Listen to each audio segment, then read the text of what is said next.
Hey guys, welcome to the newest episode of Bluray Tuesday with Terrell.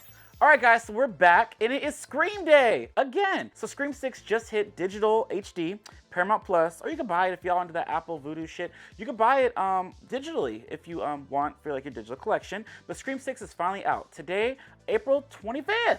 Alright, so we celebrate Scream once again. And we're going to do this again in July when the Blu-ray finally comes out. So make sure y'all pre-order the Steelbook if you guys want it, because Amazon, Best Buy, Target, it's a universal Steelbook.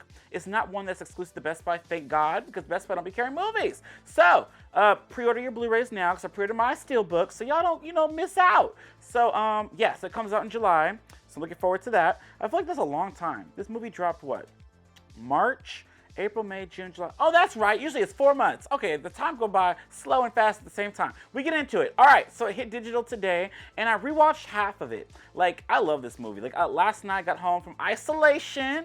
So if y'all check that out, thank you. A couple of y'all that you be watching this did check it out, and y'all messaged me. That's great. Thank you. But that was fun. Basically, what isolation is we used to do it a lot. Like, every Monday, we would get together and just have some drinks. People could buy us shots during the Twitch, and we play horror games. It's fun. It gets chaotic sometimes, but it's fun. So thank you guys for tuning into that. But after that, I went home. I was like, I gotta go to bed for work. But I got the notification on Paramount Plus that Scream 6 is out. So you know I had to turn it on. So I watched the first opening scene again. It was great with my girl Samara Weaving and that little thing. She's like, the teacher, and she on that phone call with Mr. Ghostface. And she's stupid as hell, going up in that alley, getting chopped the fuck up. And then you got that reveal. Y'all gotta watch it. If y'all haven't seen it, check it out. The movie's great.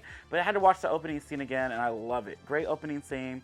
Like, who gives a fuck about the movies, like Ghostface said. But I do. That's why we're here, watching, talking about movies. But, yeah, Scream 6. Check that out. Also, we're gonna get into some movies that I watched these past couple of days.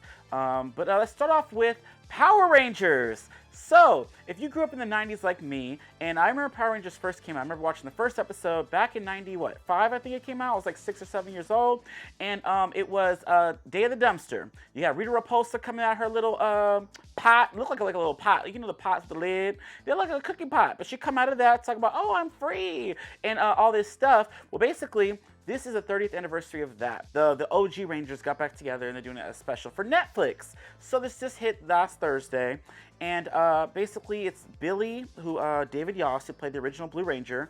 The original Black Ranger returned. He's Walter Jones. He did the hip-hop keto. He was one of my favorites when I was a kid, the Black Ranger. Well, they returned, and a couple of the other ones, they were asked to join. They're OGs, but they couldn't, I think Kimberly, Amy Jo Johnson, she declined.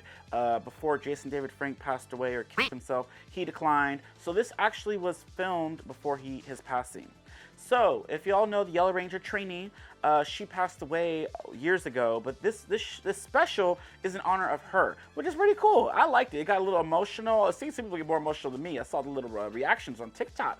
But yeah, this was a really fun, nostalgic, cheesy, epic, in my opinion, special. It's 58 minutes, like about an hour long, and Billy got his shine. I know back in the day I heard that he did this whole little interview that the other actors like teased him because he was gay and all this stuff, which is fucked up. But now he was front row and center. Like, it opens up with the Power Rangers all fighting Rita one last time or some shit. Or she comes back. Is she a robot? She Robo-Rita. So the whole special is she wants to come back and she wants to get her old body back. So she's trying to get this little fucking time machine to take her back to where she was when she was young and pretty and get her body back, and then wipe the Rangers line out for good so they don't even be born or some shit.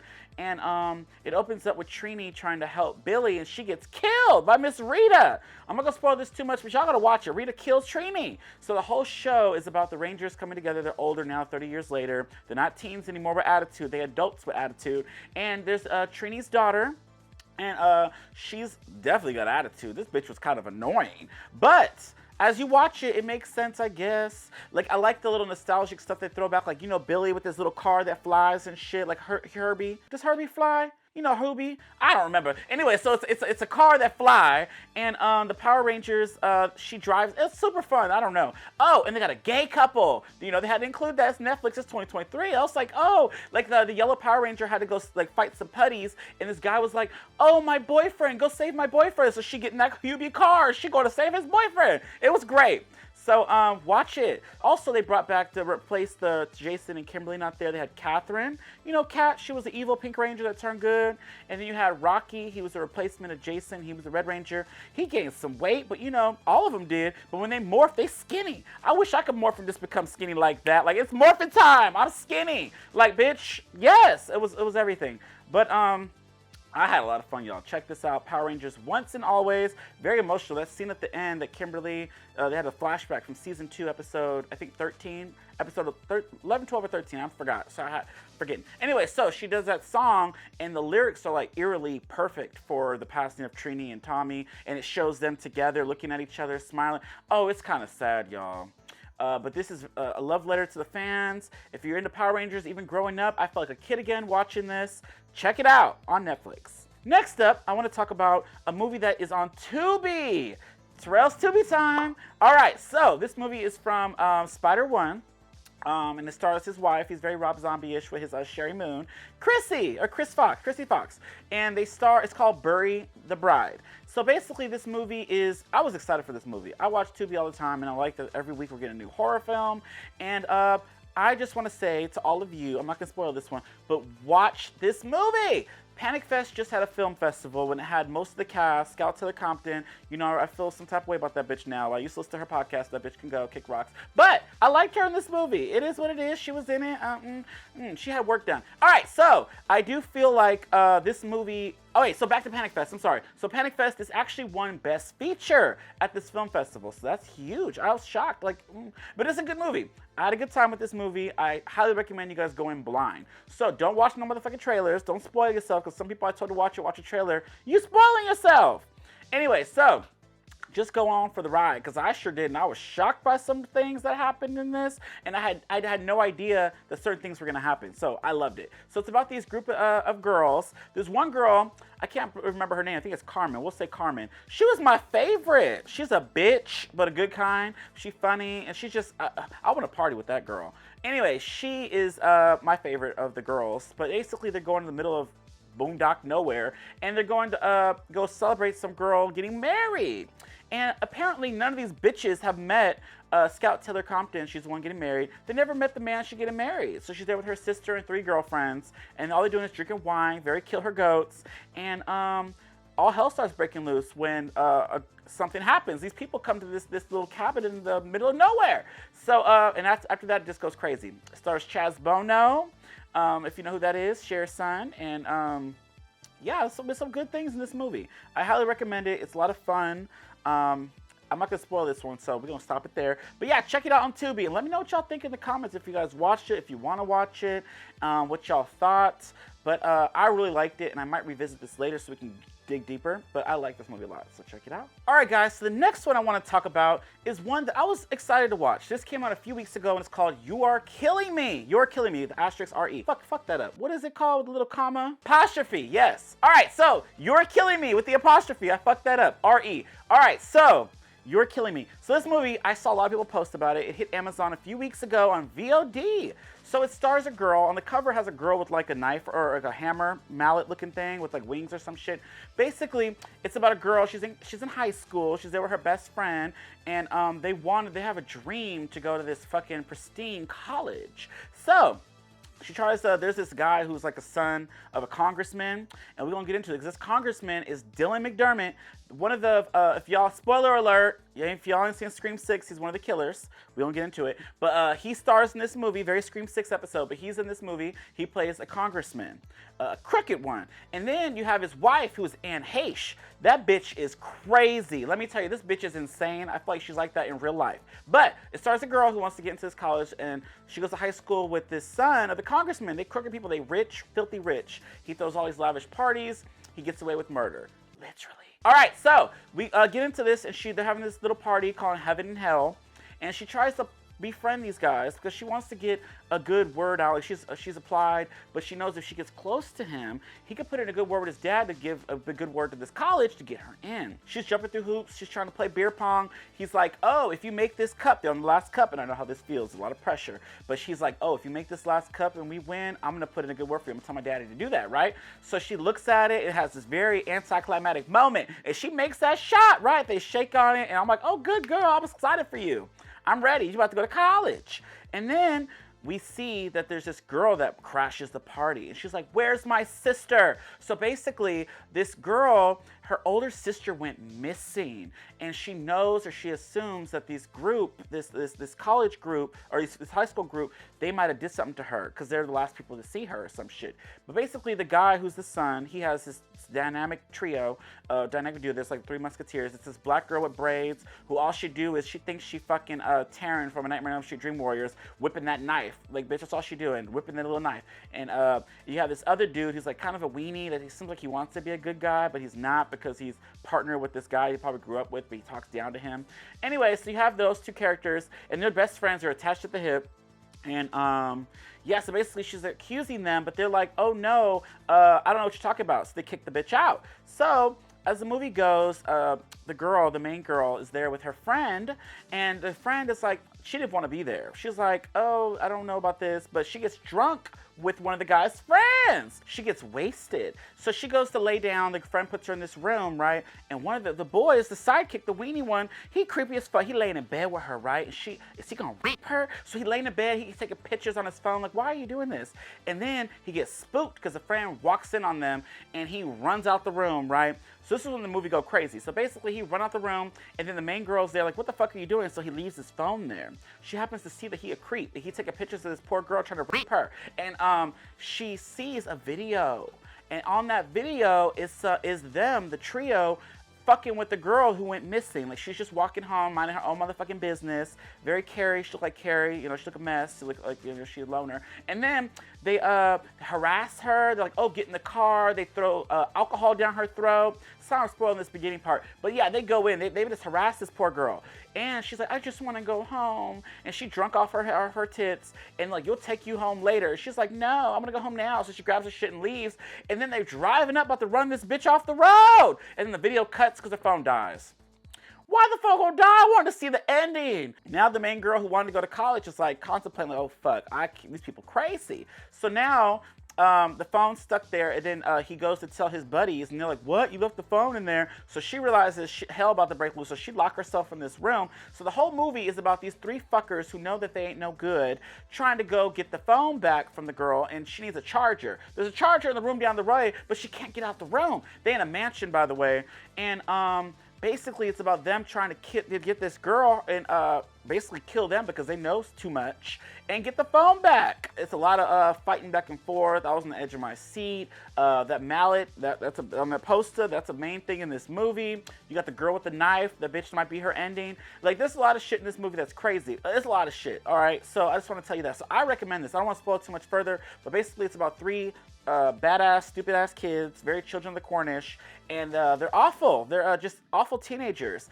And you know, the leaves don't fall too far from the tree because the family is just awful. You got Dylan McDermott, the killer. He playing the same role from Scream 6. You know, he trying to protect his children. He trying to kill people. So are they going to get out of this? I don't know. Y'all got to watch. Anne Heche, that bitch is crazy. I like the fight sequences. I like the final girl. It's great. I love this movie a lot. So I really recommend y'all check this out. If y'all seen You're Killing Me, let me know in the comments. This movie's crazy. I'm not going to spoil it. I want to, but if y'all want to know, text me. All right.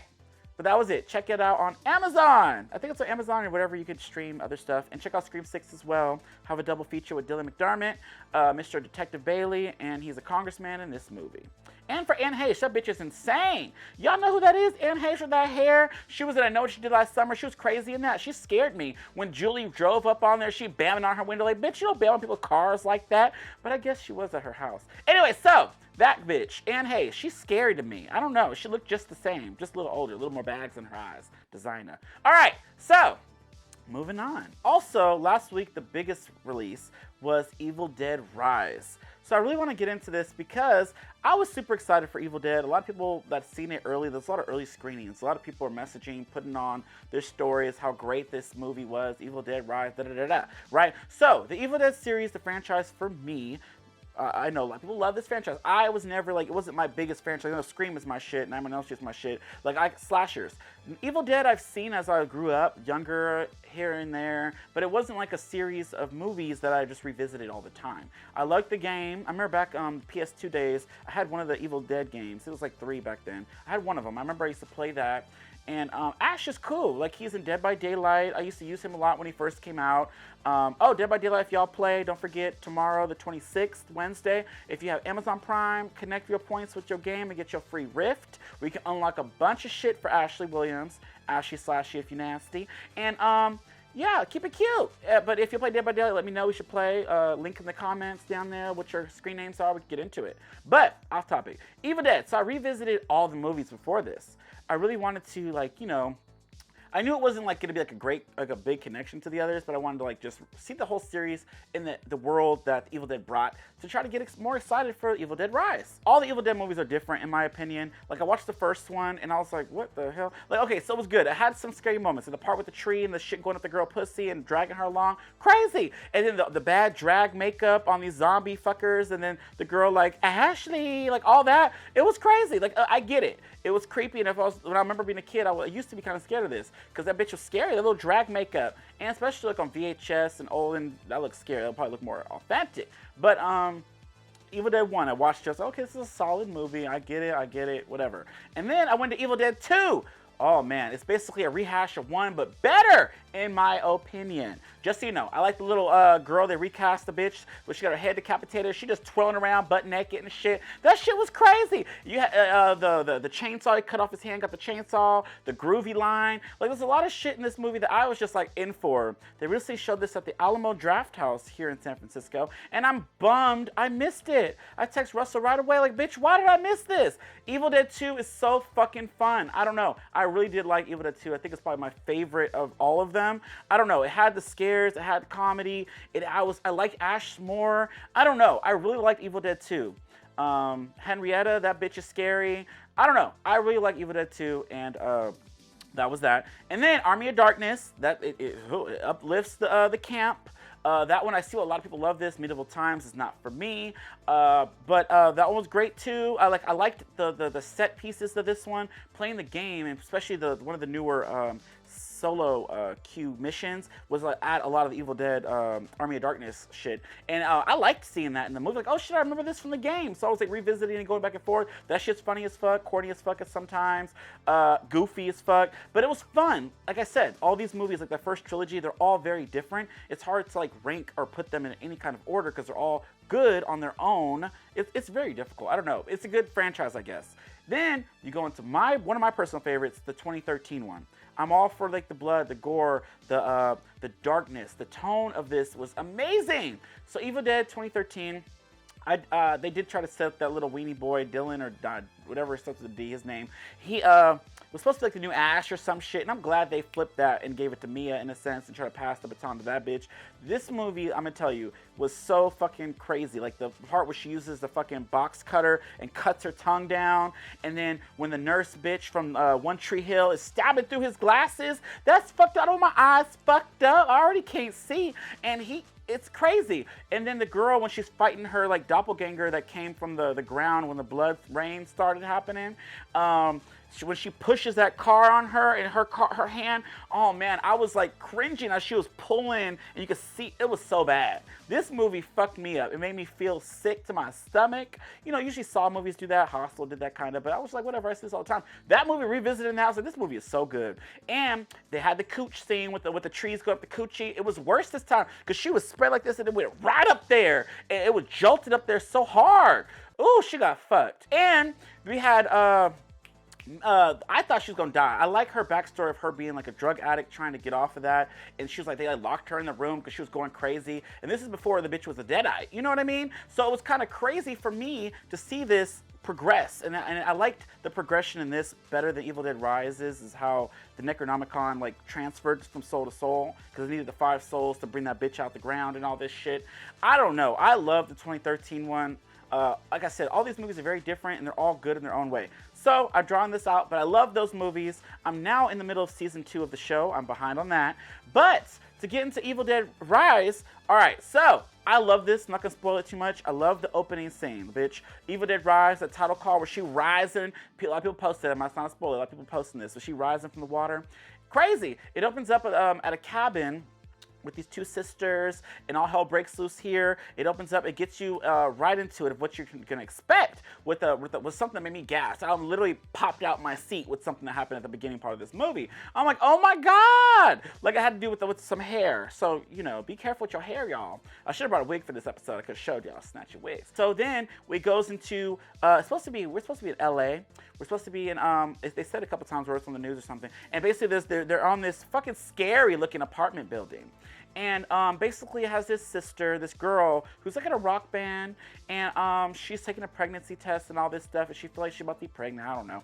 Anyway, she's going to see her sister because, you know, she's, you know, traveling. I guess I don't know why she's going to see her sister, but she goes see her sister. Her sister's great, the mother. So all the pictures that you see, the mother on the poster, that bitch is amazing in this role. Like, was one of my favorite Deadites, I feel like.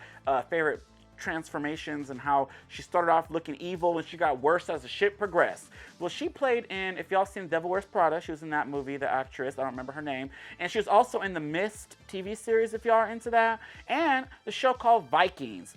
She played Queen. I'm not gonna say her last name, I don't know how to say it. Queen Asalong or Asalong, I don't know. But yeah, she was in Vikings, if y'all are into that show. Now she in this with that nose and chin, which is very scary when she get into that makeup. But basically, she's a mother of 3 kids, 3 woke kids, and it's great. And they're all very different, I guess. One's like a DJ, he's trying to be a DJ or something. One girl, she's going to like rallies to, you know, where they hold up the signs, she's going to do that. And then you have the young girl, Cassie, who makes one of my favorite weapons in the movie, Staphne. So it's like a little stick with a little head, like a doll, like very Toy Story, you know, with the head. And she makes like into like a weapon kind of thing, and I love it. It protects her, she says. So all these kids, they're all great actors, but I knew shit hits the fan when nobody was safe. I did not think they were gonna kill kids in a movie like this, and bitch, stay tuned, I'm not gonna spoil it, but just no one's safe. Children ain't safe. No one's safe in this movie, which is what I liked. The tone is very similar to the 2013 one, I will say. But I liked it. The final girl, I wish she had a bit more oomph. There's a lot of blood in this movie. They used it all in one scene, but there's a lot of blood. Stay tuned for that if y'all into that. Some gory moments, some creep out moments that fucked me up. With the cheese grater, I'm never gonna look at grating cheese the same. Bitch, next time I grate me a block of cheese to get me some shredded cheese for my tacos, I'm gonna be thinking about this movie, y'all. And then, I will say I don't feel like it has as much like intense scenes as 2013, but that one fucked me up. There's another eye moment. There's a part where somebody's like eating glass. Ooh, nasty. Oh, you gotta see it. It's so good. But yeah, it was great. So it's trying to set it up for a new universe of where this could go even further. It is this apartment complex, which is pretty creepy, pretty scary. There's earthquakes. You know, we live in California. This is all scary shit. And yeah, so it has a beginning and an end cap off that you could branch off to. I did see that the director has like 4 different stories that they're gonna try to adapt for the next film. I know Bruce Campbell said they're gonna try to do Evil Dead films every 2 to 3 years, so stay tuned for Evil Dead 6. So Evil Dead Rise, I can't wait to see where this goes. If y'all have seen it, let me know. I really like this movie. I really want to spoil it, but I feel like I talked too much already about this movie. But it's a lot of blood, gore. Wish the final girl gave me a bit more than what I needed. I mean, her storyline I've seen before, and I get it. I get it for what this movie was. You had British people, Australian people who were trying to be American, and I felt like Flavor Flav. Where'd your accent go? Cause bitch, they're very Becky Buck Wild. They had an accent one moment and they did it the next. I was so confused, and I did catch that.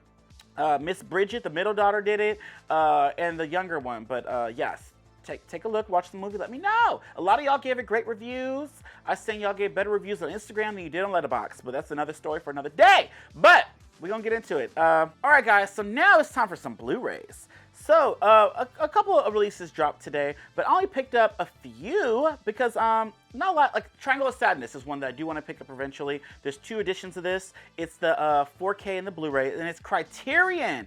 So I heard a lot of people say that this is a great movie. I don't know if it's going to be for me, but I do want to check it out eventually.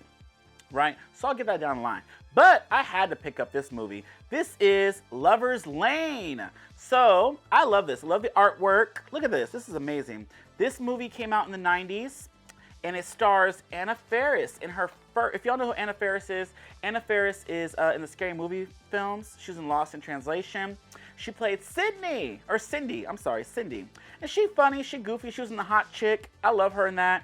And she goofy as fuck. And I want her to come back for like a new Scary Movie 6 or 7, whatever. I don't know where they left off on that. But she need to come back and do another one. That'd be great with the nowadays movies. It'd be funny to see her in an Evil Dead skit. But yeah, I'll be so down for that. But Lover's Lane. So this movie is pretty solid. I love holiday horror. So this takes place on Valentine's Day. And it's about lovers who go to this hill and they get slaughtered. So if you go to Lover's Lane or whatnot, there's like this hill and couples go there and basically there's a slasher that kills you. And I'm not gonna spoil this either because I want y'all to watch it because I bet you this is an overlooked horror film and I want y'all to check this out. So this movie, the artwork. I love this. Shout out to Illin, Uncle Frank Productions on Instagram. He did the artwork for this and it is beautiful. So I chose this edition. So this slipcover you're not going to get on Amazon. This slipcover you're not going to get at Best Buy. This slipcover is only on Arrow Video. Check it out. Only on Arrow Video, and it's a limited edition slipcover, and it covers this. If you get it on Amazon or anywhere else, the slipcover is basically this cover, but it has an embossed hook that like kind of comes out, which is kind of cool too. And I was going back and forth, but I love me some exclusive shit. And this is a limited edition. Once these go out, there's only 1,000 of these. You're not gonna get it again. And I was like, well, I'm gonna have that picture on the inside anyways, so I went with this. So that's Miss Anna Faris running from the hook guy, and bury that. So this has a cool little booklet. So inside the booklet, oh yeah, little booklet. You get that there. Oh, I love that with the hook across the car with the blood. I like this. This is before I Know What You Did Last Summer though, guys. And I like it. It's very like the urban legend. But I like this movie. I want to revisit it. I remember it came out like in 95, 96, something like that around the time. After Scream, so it had to be after 96. It comes with this card for an Asian movie that I'm probably never going to see. And a poster, y'all. A double-sided poster, I think. Let's take a look if I get the shit out of here. All right, so here we go. Oh, yeah, it's a poster of The Lover's Lane, y'all. Oh, and it is double-sided. Oh, I like this. This is the OG cover, y'all. I like this one, the OG cover.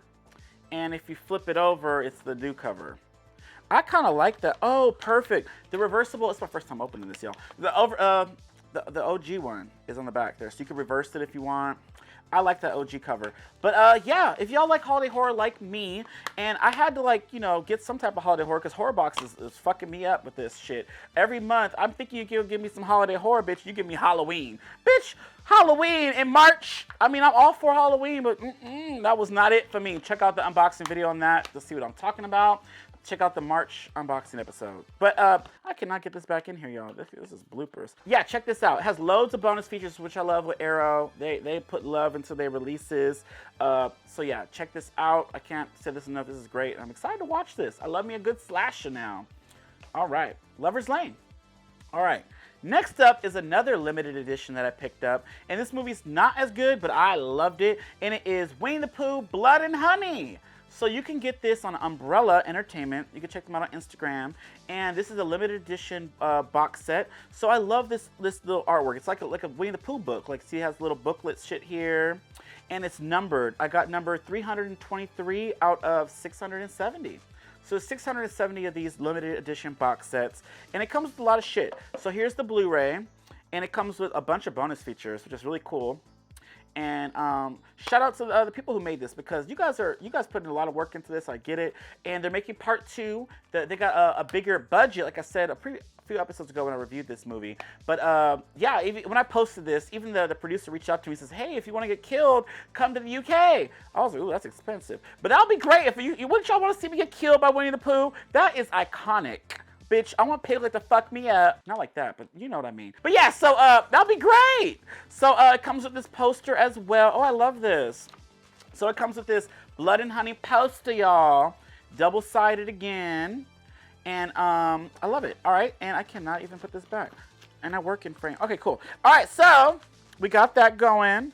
I'm just trying to show y'all a little unboxing. All right, so next step that comes in this is some quartz. Let's take a look at these quartz. Oh my God, I don't want to take these out. And I'll show you one. So yeah, look like this. They got little Winnie the Pooh art cards. Let's see. Look at it. Don't he look crazy? Look at that mask. He was eating honey. The honey was just dripping all over that fucking mask. Oh, there's another guy. I think that's Piglet. Why Piglet look like that? That ain't the Piglet I know, but that's Piglet. The 100 Acre Wood. Yep, that's very ghetto. I remember that bitch got her teeth. Oh, very kill her goats. This part here, there's a girl that run in. She go into the 100-acre wood trying to find her friends. And Winnie the Pooh come out and rip off her shirt. Her titties just going. Yeah, it's very kill her goats, y'all. But it's with Pooh Bear. There's another. That's him with all the blood on his face. That's that honey. I told y'all he be eating his honey. He be hungry. What he say in the show? I'm hungry. All right, so, and you got Piglet with his hammer. I love it. They got a lot of pictures. Oh, yeah, this bitch was, ooh, she got fucked up. This kind of, not really a spoiler, but bitch, you gotta watch it. This is very fun theater experience. And then you got some art. That's Mr. Christopher coming back to the 100-acre wood after he abandoned. Oh, yep, this is when he abandoned them. Look how sad they look. The owl wasn't even in it because they ate him because they was hungry. I don't know why these animals couldn't feed themselves, but they were mad when Christopher left because they had no food, like they say. And bitch, honey is thicker than blood is what it say. I don't know. Oh my God, look at this art. This is when he ate Eeyore. Oh, they showed it. Yeah, I like Eeyore. He was very depressive, but girl, what is it, depression? I don't know. Anyway, so yeah, this is great, but they fucked him up. Oh my God, he about to fuck her. Look at he covered her mouth. He about to. Oh, Christopher Robin. Yep, look at this. This is some good art, y'all. I'm showing you all the pictures. Oh, they run her over with a car. That happened. Oh, I love this. Look at that. This art is amazing. I don't know who did this art. And then there's this one. This is, oh, look at that spine. Y'all gotta watch this movie now. Watch this movie. And there's more. Oh my God, you get a children's book. Oh my goodness. I wish. Okay. Oh, it has stories. Okay, girl, you can read it to Cliff. All right, yeah, look at this. I love this so much. Oh, I like it. Christopher Robin entered the wake with a smile. Oh. All right, in their darkest hours when all hope had ended, the last bastion of light in Pooh's mind suspended. I don't know, that's what they say for this. But yeah, basically all those little art cards, y'all, they have a little children's book. Okay. Yeah, this is nice. I like this a lot. So you get all this shit in this cool slip box. This is so great. Loads of bonus features. I don't know how I'm gonna get this all back in here, but we'll figure that out later. But yeah, check that out, y'all. I highly recommend y'all check it out. I mean, it's not the best movie. I mean, but I had a lot of fun with it. I did. It was better than the mean one. Very, oh, that was a mess. There's CGI blood, but Pooh Bear, he was fucking people up. But yeah, I liked it. So check that out. Let me know if y'all seen it in the comments. They do have a regular standard edition if y'all just want the Blu-ray. But I wanted to live large because after I seen this, I was just so excited. I even bought a t-shirt, a Hot Topic, bitch. I was ready. But yeah, so Winnie the Pooh. So I guess I'll check y'all out next week, y'all. Don't forget to listen to the Overlook Hour, where they also review some great movies this past week. The Evil Dead, listen to what they got to say about this. Beau is Afraid. I do want to check that out, but this week they covered that. And yeah, if y'all seen that, let me know too. Should I go watch that movie? It's too long, 3 hours. Y'all crazy with these long ass movies now. But yeah, all right, guys. I'll see y'all next week. Bye.